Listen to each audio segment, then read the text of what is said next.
Les prix de l'immobilier n'ont pas baissé, ni en 2023 ni en 2024. Vous êtes nombreux à m'annoncer ça sur les secteurs de Paris, dans le sud de la France, dans l'ouest, bref. Vous êtes nombreux lorsque je vous ai au téléphone ou lorsque je lis mes commentaires sur YouTube à me dire que les prix n'ont pas baissé. Dans les faits, je vous assure que sur le marché apparent, c'est vrai. Les prix affichés n'ont pas énormément baissé. Mais en réalité, lorsqu'on discute un peu avec les agents ou avec les noteurs dans certains secteurs, ce ne sont pas les prix affichés qui ont baissé, mais ce sont bien les prix réels. Aujourd'hui, j'ai un petit peu envie de vous parler des opportunités en 2024 par rapport à ces prix affichés complètement déconnectés de la réalité. Parce que oui, il y en a, et notamment du côté acheteur, ça va être notre premier point. Dites-vous bien que lorsque vous êtes acheteur, que vous avez un budget qui est plus ou moins établi, bien que dans la plupart des cas, largement optimisable. Et ça aussi, quand je vous ai au téléphone, je remarque que vous avez des dossiers qui sont bien meilleurs que ce que vous pouvez croire, encore faut-il correctement les présenter. Mais ça, on y reviendra plus tard.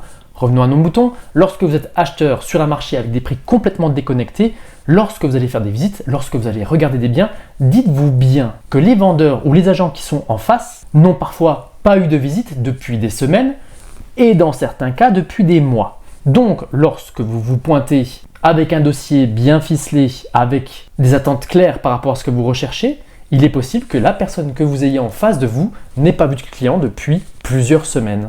Par conséquent, cette personne, ce vendeur, n'a eu qu'un seul interlocuteur. Et pour peu que ça fasse déjà des mois qu'il désespère d'avoir une offre et qu'il ne s'est pas encore résigné et qu'il n'ait pas encore fait son deuil du prix, dites-vous bien que vous pouvez emmener la négociation à peu près là où vous voulez. Le but du jeu lorsque vous traitez avec un particulier, évidemment, c'est de ne jamais froisser le vendeur de manière à rester dans la négociation. C'est ce que j'explique également sur le Club Lyris. Lorsque vous êtes avec un agent dans cette même situation, il se possible que cet agent se retourne complètement parce que tout simplement, il en a marre de cette commercialisation qui s'éternise. Bref, il est possible que vous soyez dans de nombreux cas le seul interlocuteur depuis des mois. Et c'est bel et bien dans ces conditions que l'on s'aperçoit que l'on a des décotes qui sont plus ou moins fortes. Donc sans le vouloir, ces vendeurs, voyant que les voisins mettent toujours le même prix et voyant que ça n'a pas dévissé de manière globale, maintiennent leur prix et se retrouvent avec un seul interlocuteur. Ça représente une opportunité pour les acheteurs, mais également pour les vendeurs. On y reviendra un peu plus tard. Le deuxième avantage côté acheteur et sur ces opportunités de 2024 par rapport à ces prix complètement déconnectés, c'est que lorsque vous allez faire une offre, eh bien dans bien des cas, vous êtes la première. Alors oui, cette offre présente un risque parce que évidemment qu'elle peut servir de pivot pour une offre légèrement plus au-dessus, mais si elle est bien emmenée cette offre, et si vous avez bien compris la situation du vendeur ou la situation de l'agent, eh bien il est possible que vous ayez une belle décote. Parce que tout simplement d'une part vous étiez le seul interlocuteur, et parce que d'autre part, eh bien, il n'y a qu'une seule offre. Donc cette situation de marché déconnecté peut en réalité jouer pour vous si vous le faites intelligemment. Et enfin, troisième point, et je tiens à le rappeler, mais lorsque vous êtes acheteur en immobilier, ça ne correspond pas nécessairement à un besoin de devenir propriétaire, mais plutôt à une envie. Lorsque quelqu'un se décide à devenir propriétaire, c'est qu'il en a les moyens, c'est qu'il a réfléchi son projet, c'est qu'il sait ce qu'il veut, mais il n'est pas à la rue d'ici 2 ou 3 mois. Alors oui, il peut y avoir l'arrivée d'un enfant ou un déménagement qui peut commencer à devenir pressant et un besoin de logement, mais il y a aussi le marché de la location qui peut répondre rapidement à un besoin, mais en aucun cas, l'achat immobilier, notamment dans le cadre d'une résidence principale, est un besoin, mais bel et bien une envie. Par conséquent, tant que vous n'avez pas quelque chose qui vous convient, j'ai envie de vous dire, attendez gentiment et continuez à travailler vos techniques de négociation. Maintenant, les opportunités plutôt côté vendeur. Lorsque vous allez faire votre première commercialisation, vous allez vous dire, eh bien je vais regarder simplement ce que mes voisins affichent comme prix au mètre carré, je vais à peu près regarder à quoi ressemble leur bien et je vais essayer de mettre un prix qui soit en compétition avec tout ça.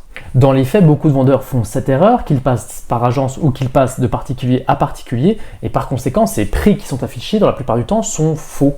Et dans la mesure où un bien est affiché depuis quelque temps à un certain prix, s'il est affiché depuis quelque temps à un certain prix, ça veut tout simplement dire que ce n'est pas le bon prix.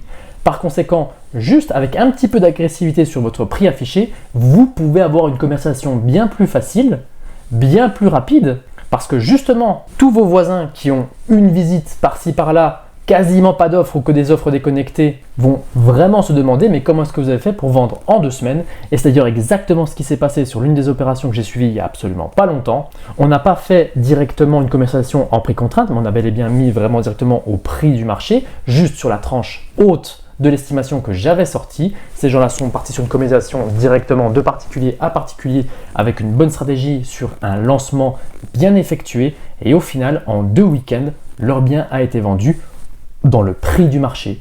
Alors qu'effectivement, nous avons plein de maisons aux alentours qui ne sont absolument pas parties et qui végètent depuis maintenant plusieurs mois. Par conséquent, ce marché déconnecté où vous avez l'impression que tous vos voisins font n'importe quoi, c'est également une opportunité pour vous en tant que vendeur dans la mesure où vous avez un projet qui s'accélère. Mais ça, encore faut-il correctement l'anticiper. Dans la mesure où vous faites quand même l'erreur de vous mettre à peu près au prix des voisins, sachez que vous avez un petit risque d'être juste dans la masse. Et en général, lorsqu'un marché décroche, il décroche d'un bloc et si vous êtes en début de commercialisation, il se peut que vous, votre bien, soit encore tout au-dessus pendant que tous les autres aient un petit peu décroché. Évidemment que l'immobilier est un paquebot, que c'est un marché de gré à gré, mais je vois de plus en plus de vendeurs qui capitulent entre guillemets parce qu'ils ont une commercialisation qui dure depuis 1 an ou 18 mois et au final ce prix qu'ils voulaient à la base en prix contrainte, ils se retrouvent parfois carrément en dessous alors qu'avec juste un petit peu plus d'agressivité au bon moment, honnêtement ils auraient pu avoir une commercialisation bien plus tranquille. Bref, les stratégies de prix, les stratégies de communication, quand on est vendeur, surtout sur un marché baissier, ça a son importance. Pour ceux qui le désirent, je vous ai mis en description Start Transact et votre plan d'action pour pouvoir faire votre vente tout seul de particulier à particulier. Et enfin, et pour finir, nous avons beaucoup de personnes qui ont peur, notamment au niveau du financement. Je vais vous dire une chose, moi j'ai pendant longtemps cru qu'avec la multiplication des informations qu'il pouvait y avoir sur Internet, notamment au niveau du dossier bancaire, eh bien je m'étais dit que ça allait être très compliqué pour sortir du lot par rapport à tous les dossiers. Et suite à une conversation avec plusieurs banquiers durant le mois qui vient de s'écouler et avec un courtier, je me suis aperçu qu'on a encore beaucoup de futurs propriétaires qui ont des dossiers qui sont absolument pas correctement ordonnés, qui sont mal optimisés, où on ne voit pas votre patrimoine net, où on ne voit pas votre trésorerie, où vous oubliez certaines sources de revenus. Bref, moi qui pensais que tout le monde avait, entre guillemets, la science infuse par rapport au dossier bancaire, je vois que ce n'est pas le cas. Par conséquent, ça aussi en 2024, il me semble que c'est une opportunité, parce que malgré la multiplication des informations sur Internet ou sur différents supports, notamment sur le monde de la banque, et je m'aperçois que dans les faits et dans le réel, il y a encore beaucoup d'amateurisme dans le monde du dossier bancaire. Bref, ces prix déconnectés de la réalité ont purgé beaucoup d'amateurs, ont purgé beaucoup d'investisseurs d'opportunités, sont en train un petit peu de corriger les vendeurs de confort entre guillemets, mais tous ceux qui sont un peu plus mordants et tous ceux qui sont un peu plus motivés, en réalité, devraient pouvoir sortir leur épingle du jeu sans trop de difficultés, encore faut-il avoir les bonnes techniques. Bref, je voulais vraiment vous faire part de ces opportunités qui me semblent importantes en 2024, parce qu'en réalité, vraiment avec la bonne attitude, il n'est pas très compliqué en réalité de sortir son épingle du jeu, que ce soit pour devenir propriétaire de sa résidence principale, que ce soit pour vendre son bien, ou que ce soit pour devenir investisseur immobilier. J'espère que cette vidéo vous a plu. Je remercie encore toutes les personnes qui ont rejoint le groupe Startimo qui s'est donc transformé en l'Iris Club. Je tiens à rappeler que vous avez un lien pour pouvoir nous rejoindre sur Telegram et pour pouvoir participer aux différentes discussions. Merci encore à tous ceux qui nous ont rejoints et je vous dis à très vite pour de nouvelles vidéos. Ciao ciao ciao!